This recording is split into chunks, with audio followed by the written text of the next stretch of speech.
சென்னையில properties தேடுறீங்கன்னா findbhk.com போங்க. Matching ப்ராப்பர்ட்டிஸ AI உங்களுக்கு சஜஸ்ட் பண்ணும்.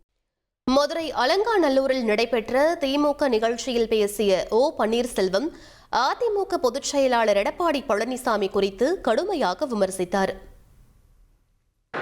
நான் செய்த மிகப்பெரிய அரசியல் தவறு என்று சொன்னால், பழனிசாமி 4.5 வருடம் தமிழகத்துடைய முதலமைச்சராக இருப்பதற்கு நான் தந்த ஆதரவினால் தான் அவர் இருந்தார் என்பதனை கூட மறந்து,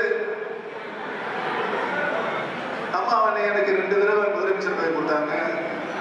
அவங்க முதலமைச்சர் பொறுப்பில் இல்லாத சூழ்நிலை ஏற்பட்ட பொழுது திரும்பவும் அவர்களுக்கு அந்த பொறுப்பிற்கு ஏற்றுக்கொள்வதற்கு தகுதி இருக்கிறது என்று வந்தவுடன் அப்படியே தங்க தாமத்தில் வச்சு அவன் மீண்டும் சின்னமாவில் தான் அவருக்கு முதலமைச்சர் பதவி கொடுத்தாங்க. என்ன நடந்தது? உங்களால் நான் முதலமைச்சர் ஆகவில்லை. சென்னையில ப்ராப்பர்ட்டிஸ் தேடுறீங்கன்னா findbhk.com போங்க. மேட்சிங் ப்ராப்பர்ட்டிஸ AI உங்களுக்கு சஜஸ்ட் பண்ணும்.